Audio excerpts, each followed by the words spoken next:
Hey everyone, welcome to Office Hours. We're here every single day and have been for a long time. We assemble every day to answer your media and production-related questions. Alexander Knight in Port Coquitlam, British Columbia is our reader for today. Alexander, what do we got up first? First question this morning is coming from Scott Hancock in Tokyo. For events where presenters ignore pleas to test early and insist on bringing their Macs at the last minute, is there any best preparation to prevent I think he means DHCP conflicts that prevent connecting to the house system? Yeah, that's always an issue at live things. Courtney Gooden's going to help you out. Scott, Courtney? HDCP, yes, that's high definition content protection. And that is a flag that's turned on any HDMI cable if the original content has the copyright bit set, which prevents you from plugging into anything that's other than a video monitor or identifies itself as a display device only. So we can thank Jack Valente with the MBAA for getting all the manufacturers to sign on to that stupid thing, which has been the bane of our lives ever since. Now, there are ways to mitigate this problem using usually Chinese HDMI splitters that will take one HDMI input and split it to two HDMI outputs. And in the process of splitting it, they strip off the copyright bit and do not support HDCP on the outgoing signal, so it doesn't encrypt the video. So that many projectors that would not play, that didn't play with HDCP, in other words, they don't handshake and say, yeah, I'm only a monitor device, it would stay on. So, I mean, it would block your picture. You'd have black signal. You might get the audio, but you won't get the video.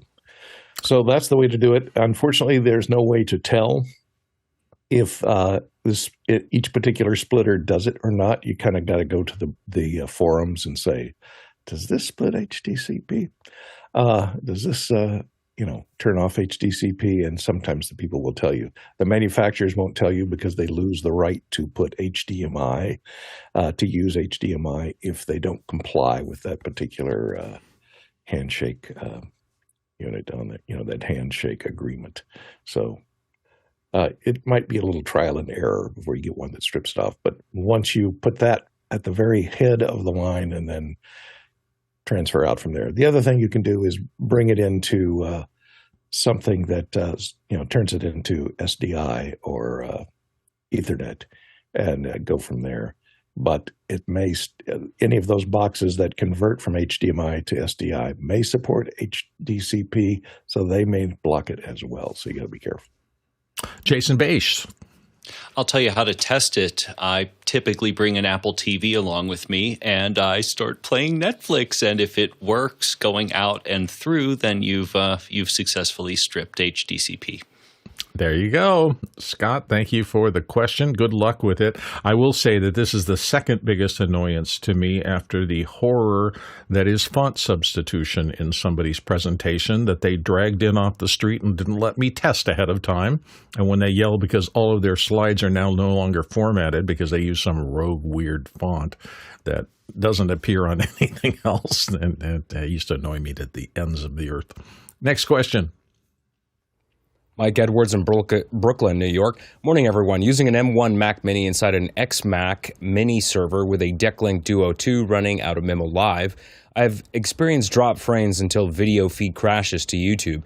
A Thunderbolt cable is fine and firmware is updated. What could be the problem? Alexander Knight, we're going right back to you for the solution. Okay, so I have a few more questions for you, Mike, because there's a lot of unknowns here, and I don't speak for Boink Software.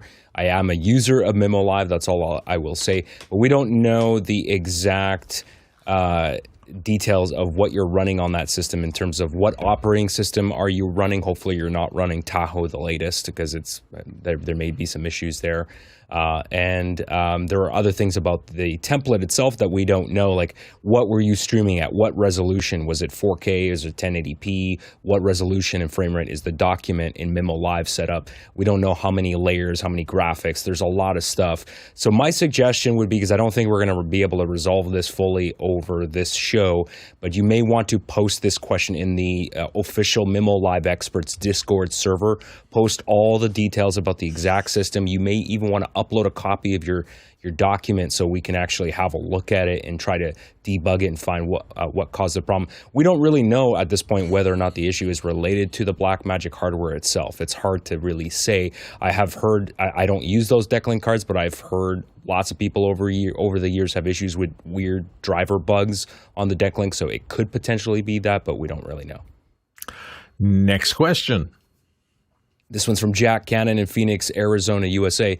What monopod do you like to use with your gimbal of choice? We are running RS4 Pros and would love a monopod that's ultralight and ultra-compact. Jason Bache, start us out here. So would I, but I really hate dropping them. So the one that I usually use is this guy. This is from Manfrotto, and it has a kind of a semi-liquid head. It's clearly not liquid head, but you know, it kind of looks like it.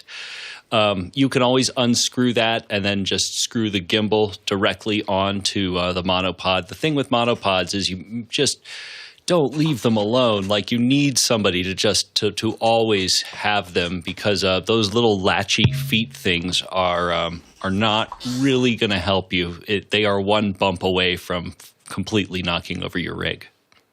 Courtney Gooden.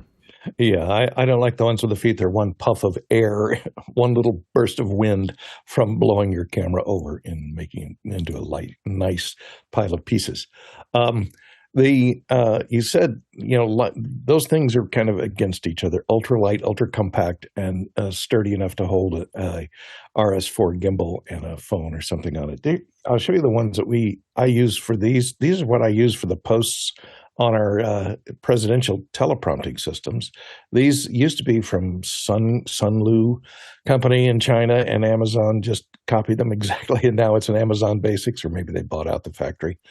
But they're fairly strong. They're aluminum, but they're fairly lightweight, and they have those nice type of flip up, easy flip up with one finger catches, and they're the sections are keyed so that they don't rotate. So they don't, you know, if one is loose, it doesn't swivel around in circles. It has the foot on it has a spike and a little screw down rubber foot so that you can go onto, surfaces that you don't want to harm and not fear, leaving a divot. Or you screw the thing down and then you can go into dirt and something else and it'll keep it from moving around. And it's certainly strong enough to hold up several pounds at the 6-foot extension. I mean, it's more than 6 feet. It's 6 to 7 inches. Well, no, I guess it's a little shorter than 6 feet. But so it'll get you up in the air quite a bit. And I've used that with my phone on it quite a bit, or with my Pocket Osmo Pocket on it to do, fake crane shots with, and it works pretty well. So they're only $15, a lot cheaper than those Manfrottos, although the Manfrotto is pretty good because it comes with the head. But you don't need the head if you're going to put the RS4 gimbal on. Courtney, that's exactly the same one I've used at Comic-Con the last 3 years for doing overhead shots and low-angle shots and stuff like that, and I like it a lot. Although I do own 3 of these. I own a really beefy Manfrotto aluminum monopod that is much heavier than that one and was more expensive. And then I own one in the middle that has the collapsible feet on it. I tend to, these days, since I'm shooting mostly on my phone when I go out to events like that, I tend to take the small Amazon one, and I was aghast at how cheap it was and how much value for that amount of money. You could buy 3 or 4 of those and just have them in different places with different rigs on the top of them. It's I found it to be a really useful little thing. Next question. This one is a QR code question from George Cardenas in Brownsville. Any dedicated scopes or color matching monitors for live production? We use the BM SmartView, but want something better. Jason Bache is going to help you out here. Jason, what are your recommendations? So, I have a Blackmagic SmartView. There's a pair of them down and over there, and I also have the larger one that can be mounted in a rack. I think that software is the way to go here. I think unless you are willing to spend upwards of $10,000, Scopebox is the way to go. Hedge.co makes this incredible piece of software. It's incredibly lightweight, and it will do metering. And if you learn how to use scopes, they are pretty much more accurate than just about any monitor. Well, they're objective, certainly. They're not, hey, I think that's the right blue for the sponsor, and the sponsor comes back from the place where they're editing and go, that wasn't the right blue at all. Anyway, art directors can be funny about things like that. Next question. This one is from Paul Valhus in Austin, Texas. How would you modify a Ford Transit van to be a mobile production YouTube creation studio for open air events like farmers markets and Renaissance fairs? So that's an interesting question. I've done a good little bit of run out of a van kinds of things. I never have owned a van. I had a Honda Element that I used as a production facility in a couple of circumstances. And for me, the issue has always been, how many cameras are you going to try to run? And if you're doing mobile production and you need to tether to the van, the biggest hassles I always had was cabling. I'm still not a big fan of most of the broadcast small solutions that try to do wireless video back to stuff. Now, I know they've gotten a lot better since the era that I was using them, but I always had deep trouble about those kind of things. So for me, the hassle was always, if I'm going to use a mobile van as a production home base, getting it parked in the right place. I'd usually have to half four-wheel over into the middle of events. And then the tethers to the camera. One nice thing about them, transit demands and things like that, if you build them out right, you can always put a camera up on top, which gives you a nice high-angle view of what's going on around you. But lots of articles about this, and Jason Bache has raised his hand on it, as has Courtney. So, Jason, we'll start with you. There are so many conversion companies, especially in the LA area. I would assume you can find one in Austin. The first thing you need is a better plan than Renaissance fairs or farmers markets. You need to know exactly what you're going to be doing it with, and watch some videos and get a good idea. And then after that, just bring your plans to any number of conversion companies, and they're going to give you your options. Courtney Gooden. And it depends on which version of the Transit you're talking about. There's the original Transit Connect, which was made in Turkey. Believe it or not, it looked like this. They stopped making it in 2023, or they stopped importing them in 2023, I think. So you could get a used one. And they're a lot tinier than the big old Transit, Ford Transit vans, which are full-size vans now. This one's very cute, and it has a flat top that you can put a deck on the top of, so you could put cameras mounted on top of it like that, like Jason was talking about, and has a little ladder up the back that you can get up there to get on top of it. And the Transit Connect is an interesting thing. You might look around for one of those if you don't already have the Transit van. And the mods you can make for them, they come mostly with an open area back, which you can outfit however you want with shelving, and maybe fit a chair in there to sit in front of a console, perhaps, if you want to make it like a little mobile news van. That's certainly possible, especially in the larger Transit. You might want to take a look at those in the news business are called OB, or outside broadcast vans. So if you look in some of the newsy kind of websites for OB vans, you'll get a lot of ideas, if nothing else, about how they configure the inside. It used to be that most of the stations that I knew around local areas when I lived in Arizona and here in Southern California had some conversion type van like that they used to send a reporter and a videographer and a audio person out in as kind of a small 3-person crew. That's kind of gone away because now they're just sending people out with iPhones and letting them do the same kind of job with just an iPhone as a solo reporter. But they're still available, and certainly a lot of people know how to make them. Let us know. Come back and let us know if you decide to build something out. It'd be a fun process to watch happen. Next question. From Caleb Groom in Pinehurst, North Carolina. At my event last week, we needed 4 computers as inputs for on-screen display. The tech table was crawling with monitors. For this 1080 workflow, would you recommend a single 4K monitor on the table with a 4x1 multi-view device? Jason Bache, what's your preference? I most certainly would. I I love this approach. There are a stack on my production desk. In fact, I can show you of Mac Minis, and ever so slightly over here, this is not a giant monitor. It's maybe, I want to say 32 inches, but it has a built-in multiplexer. This was made by LG. You can get and add a multiplexer to any 4K display, and then it's just, each quadrant is just straight 1080, and it works beautifully. There you go. Hopefully you're heading in the right direction, Caleb. Thank you for the question. Next question. David Brady in New York City, New York, USA. Noticed yesterday when trying to open a YouTube link sent to me on my phone, when the link was clicked, YouTube launched, but not to the deep link. Cleared cache and reinstalled YouTube and restarted phone with no luck. Anyone else see this behavior? Alexander, did you notice that? I see your hands raised. It depends on, there's a couple things. I don't have this particular problem, David, but we may not be on the same iOS operating system or maybe the exact same version of the YouTube app if you haven't updated it. YouTube updates their app, I think, once a week or every 2 weeks. They're constantly updating. It's ridiculous. Of course, they never provide a changelog, so you don't know exactly what they have addressed other than it says performance improvements and bug fixes. That's the exact same changelog every single week. If you're on iOS 26, this very well may be some new issue that's cropped up between iOS 26 and YouTube not updating their app. I'm still on 18, and I don't have this issue. So when I click on links in a message that someone sent me, it opens in the native YouTube app. It does not go to my web browser. So that may be possibly what it is. Courtney Gooden? Well, you could be running into one thing that YouTube now has copy protected, or really their higher tier is if you have the YouTube Premium, which eliminates commercials.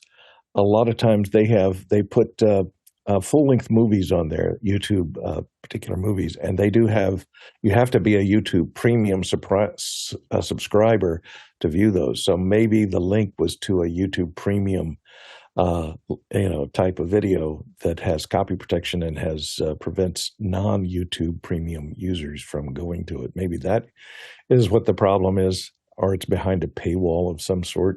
But if it's posted on YouTube, you should be able to access it unless it is YouTube Premium members only. Maybe that's what the problem is. Could be. And Zach Jeffers in the chat said YouTube is always creating forwarding links and so forth. Sometimes they don't translate during the opening of the app. If that's the problem, copy the link and open it in a web browser. So just some other solutions to maybe get you where you're going. Next question. Andy Kokendorfer in Viera, Florida, USA asks, anyone else find their MixPre-3 II monitor with dead pixels? Sound Devices claims it is out of warranty. Seems like, for the price, Sound Devices should cover it.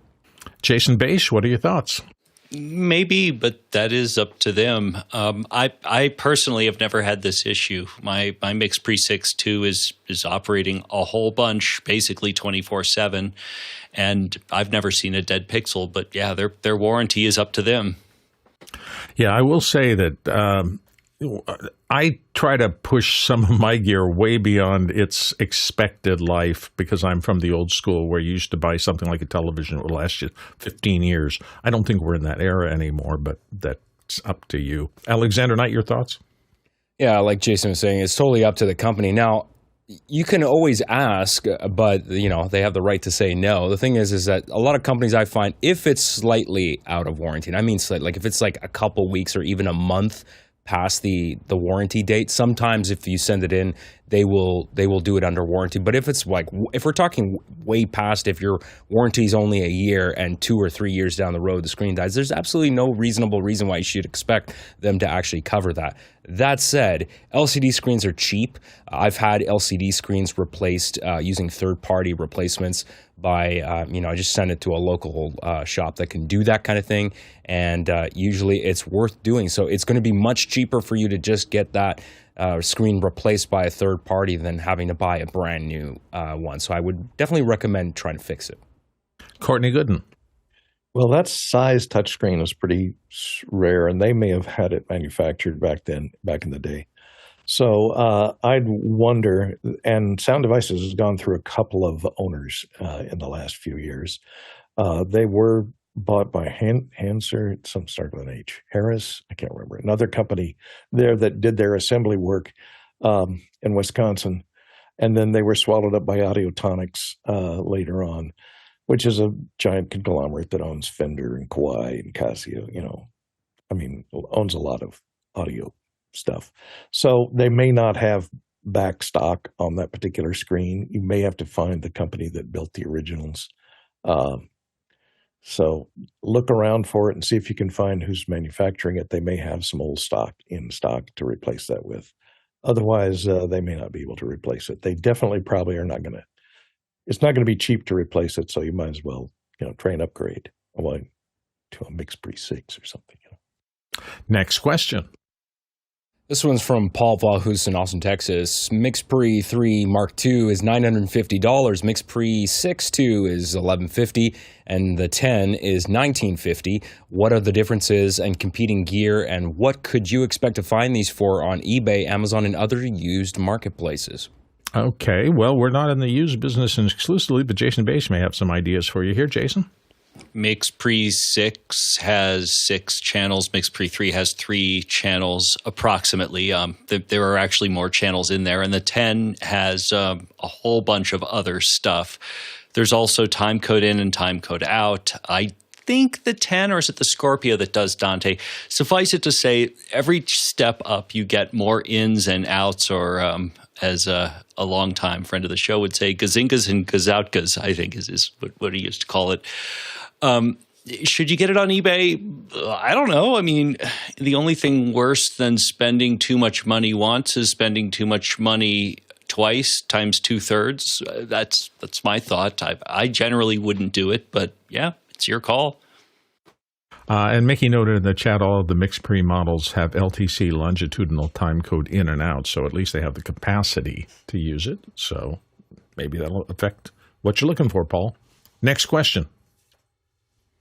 This is a question from Svetlana Hodzina in Belarus, Minsk. Good morning, everyone. What is the optimum audio recorder of mini size by quality and price to use in noisy environments for secret recording? Oh, we're getting in trouble now. Courtney Gooden. Well, Svetlana, welcome to the MI5. One thing you could get is the DJI original microphones that are wireless mics, but they record internally, and you can turn on and off their recording. They're small. They have a built-in microphone. You could secrete them under clothing, and you could monitor them wirelessly up to a certain distance and turn them on and off for recording, and they record internally in their internal RAM. So that's a pretty good recorder. It's fairly good quality on the built-in microphone, or you can also attach a external microphone to it if you can put a lavalier and then hide this somewhere else on the body. And as long as you have contact with the receiver, which comes in the little pack there, that's the receiver, you can tell whether it's recording or not once you enable it and trigger it from the receiver. So that might be the best way to go. There are, of course, other mini recorders that you can get, but then you have to activate them to start them recording and not. And sometimes if you're trying to do it in a clandestine way, starting it and stopping it could give you away. So I'd look for something like a wireless mic that records internally to do the build. That way it can be turned on and turned off remotely as well. And we've been mostly talking about things that broadcast out to a essentially listening point somewhere else. There are just on mini recorders. They used to have a lot of dictation recorders that were pretty small. I think the ones that are just used for dictation have gotten really small. So if you're not looking to broadcast out of something, you just want something that you could put in a pocket and record a meeting, there's probably a lot of really small stuff out there to do that. So look under dictation recorders and see if you can find something that's really small and discreet that way. Do beware, different laws in different states allow either both parties must be informed of the recording, or one party needs to know about the recording, or something else. The laws are a little iffy state to state, and I'm sure around the world they are. Since you're coming in from Belarus, you may or may not have legal liability for things like that. Courtney, your thoughts? Also beware that They don't have this problem with the DJIs because they're made in China, and DJI is a big enough company not to worry about patents. Um, they can defend those patent cases. There is a patent on wireless transmitters that do onboard recording in the United States, but only in the United States. So don't source something from the United States if you're going to use it in Belarus. Get something from Europe because they won't. The ones that you buy in the United States, the wireless transmitters that have onboard recording, a lot of times that feature is disabled. You can either transmit and hear, or you can record, but you can't do both at the same time if you're buying it out of the United States version. So beware of what you're buying if you're buying it in the used market, because the ones that are coming out of the United States may not enable the ability to record while it's transmitting. Next question. This one's from Paul Kovacs in Elkhart, Indiana. Need to convert a bunch of instructional videos from English to Spanish. Anyone know any good AI for vocals and possibly video lip resync? Rask? Any others? There's a ton of this out here, and it seems like everybody who is doing AI research over the past 10 years now has some convert from vocal to text, and from text to vocal, and from this to that. I don't know anything particular about what people are using and having good AI. What am I thinking of? 11 Labs and stuff like that is just all over my feeds going, replace every voiceover person you've ever known and just simply type your text in here and it's going to convert it to fabulous vocals that you will not be able to tell from originals. Whether or not that's true or just marketing speak, there's all sorts of stuff. Video lip resync, though, is I think a more specialized side of that. I haven't seen anything that I particularly has felt like, wow, that really nailed the fixing of a problem of something that had slipping sync to fully in sync automatically as yet. And I think the reason that that's a bit of a challenge is that unless the two signal recorders, the recording of the audio and the recording of the video, has some kind of universal solid cadence to it that can be mathematically transferred easily, it's a little more difficult for an algorithm to try to play catch up and slow down. And that often happens in out of sync video and audio circumstances. One will chase the other and vary its speed. So you can't just add a formula and make it all suddenly align. Courtney, you have any more intelligence? You use more AI stuff like that than I do. Well, I did a quick Google search. There's a number of companies that do this. There's one called Acool, A-K-O-O-L, that does video translation and fixes the video. It has 155 different languages, and Spanish is, of course, one of the easiest ones because there's probably more English to Spanish translation software out there than anything else. There's a number of them out there. If you just do a Google search, some of them have free trials, so you can try them out. And I don't know exactly what the cost is on these, but most have a free trial where you upload your video and it changes the video. Whether or not it supports lip sync, if the head is turned sideways or, in a dramatic situation where you're doing something other than a spokesperson just facing the camera, those seem to be pretty good. The ones that are more expensive actually, reconstruct the face and can handle it in any 3D space. That gets much more expensive. Yeah, it's interesting. I'm seeing a whole flood in my feed of things that are obviously AI video generated and AI voiceover. And it's interesting. Occasionally I see one and I go, I'm not sure. That really looks pretty good. And I listen to it for a while. And there's always a moment, usually somewhere in the first minute, where I go, oh, okay, that's just generated and assembled. There's nothing real about this. And it's interesting, depending on the content, that's one of the quickest ways to get me to click off a video. When I figure that somebody's just manipulating me into believing something's real when it's in fact not at all real. And I don't know whether other people have the same thing, but that's what I'm finding myself fall into. I'm clicking off a lot of stuff that looked interesting and seemed interesting in the first 30 seconds and then just, no, it's not real. Next question. This one's from Guy Cochran in Seattle, USA. Client is sending an SRT feed with captions from live venue. Is there a Software SRT app to receive feed that retains these captions for editing in Adobe Premiere? Unfortunately, I don't think we have a lot of Premiere users here today. I am not one of them, so I don't know how that Software SRT app to receive the feed that retains captions. I just don't know. I'm sorry. I'm gonna whiff on this, Guy.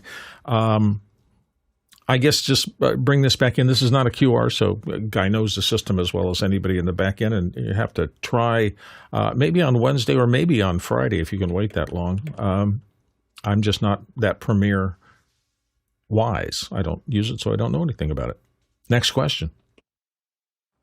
Paul Valhus in Austin, Texas. The Paramount show Landman with Billy Bob Thornton and Demi Moore is back with season 2 with highly realistic oil field scenes on rigs. What gear and techniques work best to film oil drilling rigs?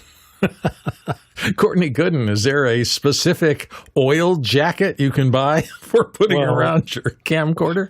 Yeah, I have shot on oil rigs for companies that, down in West Texas. And they are very tall. And, some of these are huge. They're like 5 stories tall just to get to the drilling platform. And then they go up from there. So if you're nervous about heights, beware. Plus, they're very greasy and oily. A lot of times they're out in the middle of nowhere. There's no cell service. So bear that in mind. Also, noise reduction is going to be your friend because there's always diesel generators running on those rigs. To run all the machinery and equipment, which makes a lot of noise as the drilling rig may be constantly turning if you're shooting on real rigs. So bear that in mind. You're not going to get any clean audio tracks if you're shooting on a drilling rig. And of course, anything and everything, you want to put not your A equipment up there, something that you wouldn't mind having to run it through an alcohol bath later to get all the oil off because everything is greasy and covered with a layer of oil on it. If they're successful rigs, and if not oil, the water compound that they use for flushing down and pumping into the hole to force the oil out is also kind of toxic. So good luck with that. The best way is to have the company build a fake one so that they can control what's running and what's not, and also, not have the real oil and real drilling mud that you're dealing with, because it's a messy, dirty place. That's why you always see pictures of guys that work on oil rigs and they're just covered head to toe in material. It's not exactly a clean room environment out there, is it? I would also make sure there are clean rooms on the oil rig, but it's where the control rooms which get oil in them. They don't want those guys coming down with oil lung, if that is such a thing. I doubt it is. That's also a circumstance where at the Paramount level, I'm sure you have safety monitors on the rig whenever you're shooting there. That is a very dangerous environment, particularly if you're down at the point of the actual drilling rig. People are saying in there in the chat, Paul Wallace specifically said the rig on Landman wasn't fake. No way. Okay, so that they must have been there, but they sure would have had plenty of people with the success of that show and the amount of budget that Paramount can toss at these things. I'm sure they had lots of safety monitors, things like that, and their stars and the people who were acting got nowhere near anything that was dangerous, unlike somebody wandering on an oil rig who doesn't know what they're doing. I was just going to say also comms are important because you can't hear, because of the noise in the rig, a lot of times you can't hear very much if you walk away more than 5 or 10 feet. So comms with over-the-ear earmuffs that block out a lot of the sound. You're telling me drilling thousands of feet into the earth is noisy? I'm shocked. Anyway, Paul, thanks for the question. Next question. This one is from Stefan Fischer in Wurzburg, Germany. What is your preferred tool to watch over the audio signal you put out when you are broadcasting a meeting? Jason Bache, what do you use? Okay, so I'm not sure if they actually mean watch. I do have this microphone is going through an X32, which I can look at, and I will just get the spectrometer output of the channel. But really, the best way to do this is with in-ear monitors so that you can hear everything that you're giving out. And it's set, mine at least, is set to show everything whether or not the microphone is muted.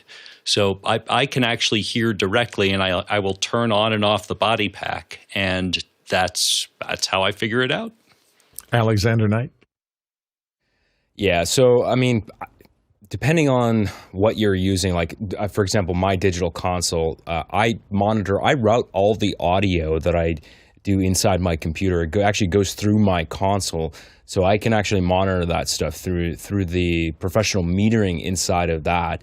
But I also use a loudness meter. So I use one called Ulian loudness meter. There's a free version and there's a pro version. I'd recommend that because for me, when live streaming, it's really important that my levels are staying within a certain integrated loudness spec. So I use that to monitor. I think that's pretty critical. So if you're not using a loudness meter of some kind on the output of your audio stream, I even use it. I have a separate computer that is dedicated for this, where I actually will bring the meters into a Zoom meeting, much like what we do here. So basically, when you have someone that comes on to a Zoom meeting, you can actually get them to speak for a little while you're doing a mic check, and then you can get a reading and see if they're within that spec. Make sure that everybody inside that meeting is more or less going to be averaging around the same level, which is really important because that provides a consistent experience for the people on the other end that are listening to it. We seldom go backwards on the show, but somebody popped in, John Fisher popped in about that oil well shooting thing. And it's interesting. He said, for the first half of my career was working in comms for oil and gas companies in Oklahoma. We always filmed the day after operation at a site ceased and before the teardown started. That makes perfect sense to me. I don't know why I was thinking they would do it while there was an active operation going on, but that's consistent with what we used to do in retail when we would go in only when the stores were closed and bring it back to life so we didn't have to deal with customers and things like that or normal operations. Hey, don't forget, we're always taking your questions. You can ask, chat about the questions, and vote on them in Mukana. That's our Q&A system. If you go to officehours.global/join, we'll send you an email within a day or two once you've kind of followed the breadcrumbs there. You can talk about the show's questions in real time, and if you want, you can get into the Mukana chat, which is where I'm pulling some of this material from. There's always an active discussion of what's happening on our show, and you can learn a lot more, even if you'd like to join that. That's officehours.global/join. Next question. This one is from Mark Brighton in Three Rivers, Michigan. How do you do graphic overlays like this? I do the Teen Vision of CrossFit. I didn't get a chance to look at that. Courtney, did you look at it? Yeah, and I think what they're talking about is the thing where the graphics can overlay images on top of the field. VisRT pioneered this stuff with their downlines for football and things like that, and putting graphics on the field in football. You have to have a field where this takes a lot of work. You have to go in ahead of time and laser measure the entire stadium and get the three-dimensional measurements of everything you're going to put graphics onto, and map out the camera positions. And then you have to calibrate all the cameras to that particular 3D map so that if you're going to have moving lenses or anything other than a lock-off shot, which is not going to change at all, to be able to track the stadium as you lay the graphics on top of it. They're fairly expensive. Ross makes some graphics packages also that will track, and you have to have encoders on all the cameras these days to make sure that the pan, the tilt, the zoom, all of that stuff is fed into this 3D system so it maps the graphics onto what's there. And then you have to have something, I don't know if they're actually doing a chroma key here because I don't see any people on top of those graphics. So if you want to have the people on top of the graphics so that they're cut out, so they're walking on top of the stuff that is pasted on the court, technically in post, or downstream from the camera, then you're going to have some type of color difference matting figured out to cut the people out and put them on top of the graphics. Next question. This one is one of my questions. Has anyone heard from YouTube if SRT will be rolled out more widely for those that live stream on their platform? Nobody raised a hand on this, Alexander, so it looks like nobody has direct experience with that. So SRT is there now, and you're just wanting it to go farther? It's in beta, and you have to. It's like invite only. I think bigger live streamers are getting access to it, but that technology is not available to everyone. Yeah, so they're still trying to quash bugs and tune it up so that it works for everybody without blowing up all the support lines that my thing isn't working since I loaded up the beta. We've never heard that before. Next question. This one's from Hazmat Gajar in Cape Town, looking for a portable storage to move production files off a NAS to workstation or vice versa. Al has often mentioned Envoy from OWC, 2.0 terabyte, Express 1 M2 80 gig, USB 4, 80 gigs per second, NVMe SSID storage. Is this the right option? If only someone here on the show knew a lot about OWC's stuff, huh? Jason Beige. I wonder who that. Okay, Hosmuk did actually send me this message over Discord over the weekend, and I'm sorry, Hosmuk, I did not have a chance to reply to you. Yes, the Express 1 M2 is fantastic for this. It really just depends on whether you need something to plug directly into the NAS. I don't know the NAS that you have. There are some NASs that actually have a USB port that you can plug directly into, in which case you're going to need to format, at least if it's a Synology, you're going to have to format into exFAT. You can't have it in Mac OS or I don't think NTFS format. It will write directly to those. But yeah, this is a matter of how much you want to spend and what you mean by portable. You can certainly spend more. The Thunderblades are amazing, and they're insanely expensive. For what they do, they work really well. But yeah, I think based on what I know about your setup, I think the 1M2 is the right way to go. Excellent. Next question. Douglas Carmichael asks, Courtney, you mentioned over-the-ear headsets for comms in noisy environments. Are there any ANC comms headsets? Courtney Gooden's going to help us out here. Courtney? Well, for automated noise cancellation, there are a lot of comms headsets that have noise-canceling microphones on them. They're not necessarily automated, they don't use AI for cancellation because that would put in latency. But they do have the microphone that's on the boom microphone has two elements, one facing toward your lips and one facing away from your lips. And they sum those two signals in the headset itself to give you some degree of noise cancellation on the microphone. So yes, there's a number of them out there if you look that have the over-the-ear cuffs. And some of these are Broadcast Solutions, the Audio-Technicas, and the Motorola's. Motorola makes some for noise canceling. If you look at the kinds that are used in helicopters, things like that, those are noise canceling. I don't know if they're using active noise cancellation these days, but they used to use passive noise cancellation in the past by the design of the boom mics. Next question. Asmat Gajar in Cape Town asks, any updates on Blackmagic Pocket Cinema 6K Pro and autofocus? Latest software update has no support for my Blackmagic. Jason Beige? I remember the thing that you're referencing, Hosmuk. They talked about autofocus and being able to add it. I don't think they're adding it for the Canon lenses. I think that's the difference. I think it's only going to be added for the MFT or for another set of lenses. Believe me, my ear perked up too, but I watched it again, and I don't think they're going to offer it for Canon.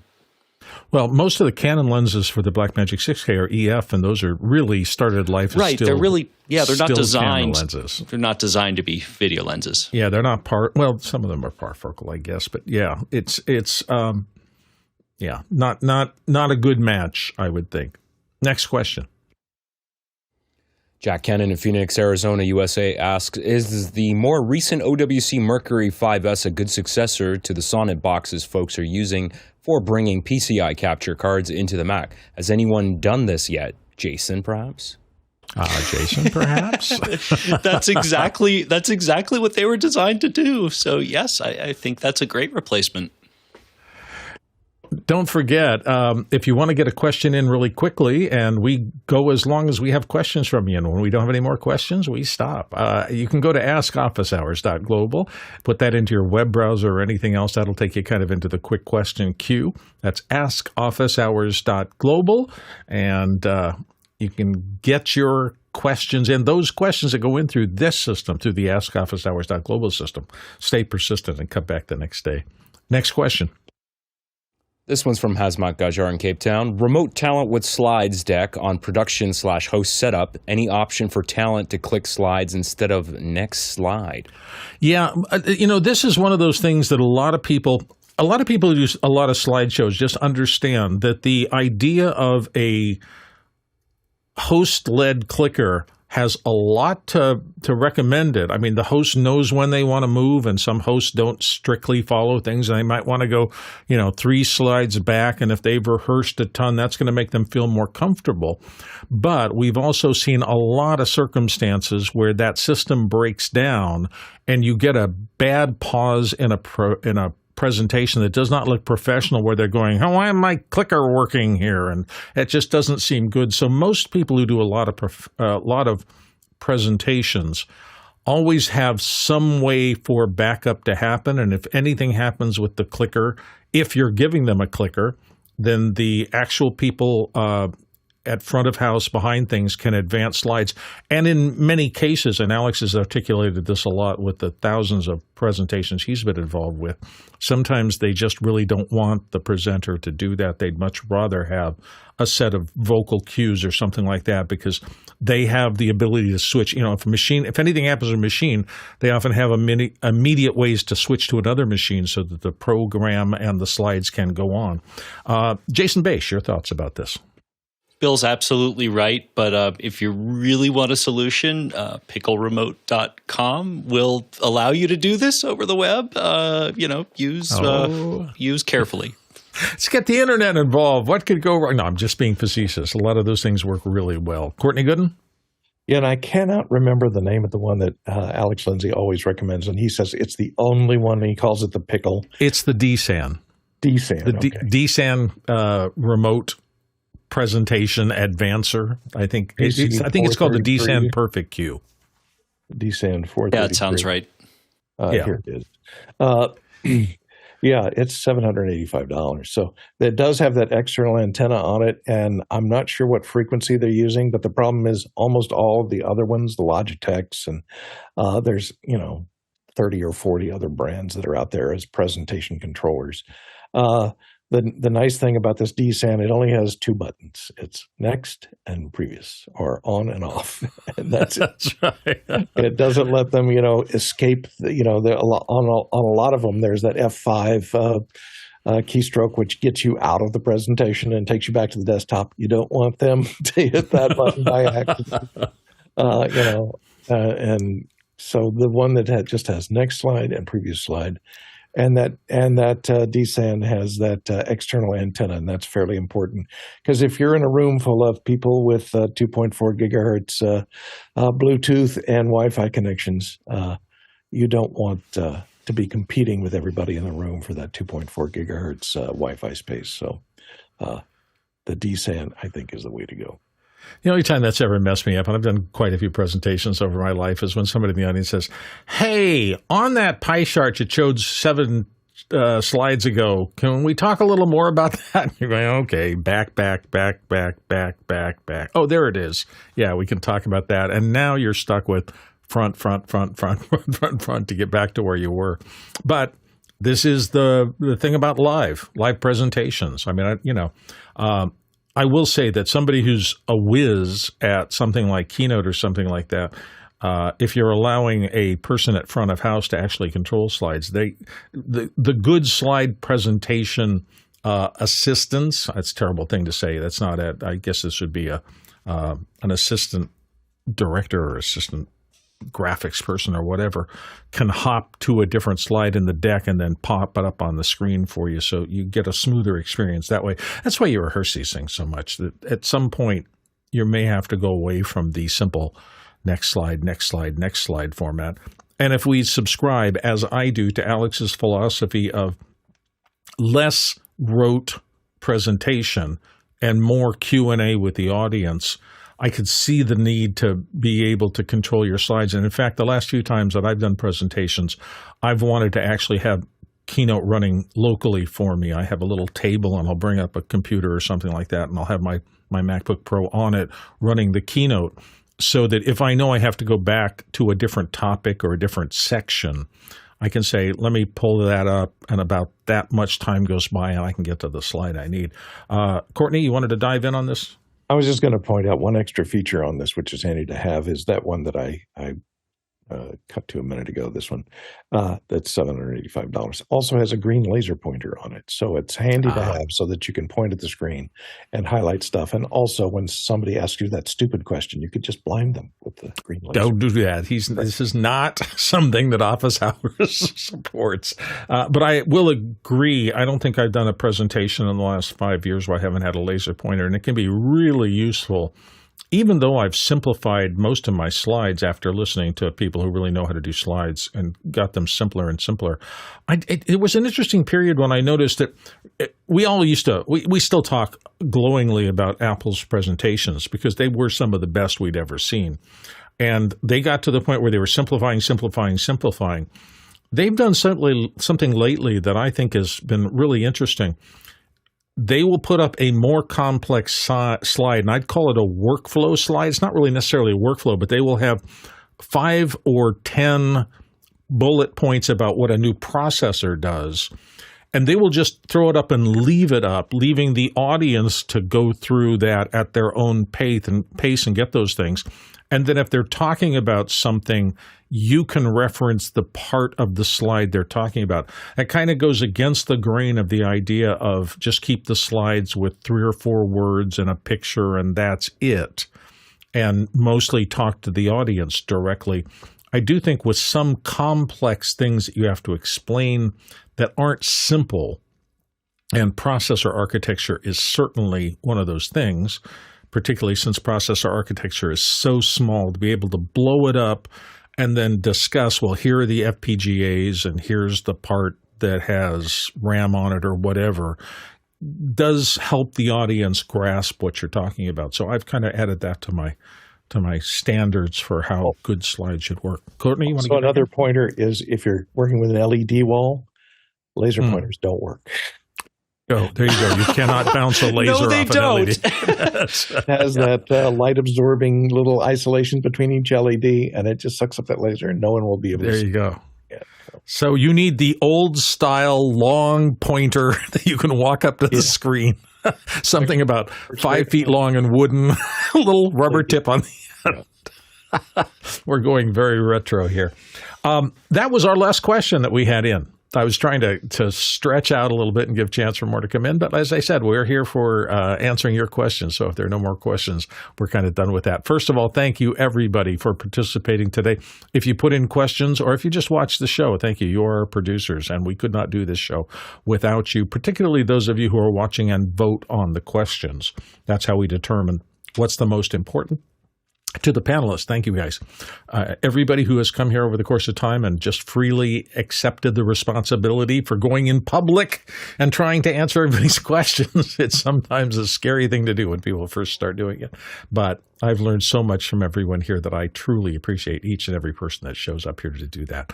And our final constituency, our fabulous back-end crew who sit here and make sure that this signal gets out and gets right before it goes out to all of you. Thank you to everybody in the back end of our production system. More people than I can talk about. Thank you. That takes us to the Tlaloc traversal for today. If you had been going around to get this information from the individual questioners, you would have traveled 62,000 miles. That's 100,000 kilometers, 491 million bananas for scale. And these are standard bananas, as Jason is showing you right now. We appreciate your being here. We will be back tomorrow to do the same thing. Thanks for watching. It's 491 billion bananas. Nano bananas. Did I say thousand? Nano bananas. No, the nano banana would be a thousandth of or would be a millionth of a banana. A millionth of right? a banana. Like a nanometer. Yeah. We'd be in the billions. A trillion Trillions. 5 trillion nanobananas. Yeah. How many nanobananas? Hey, can go on Shlomo, one how many nanobananas? large-scale integrated circuit? Let's put a banana on every gate.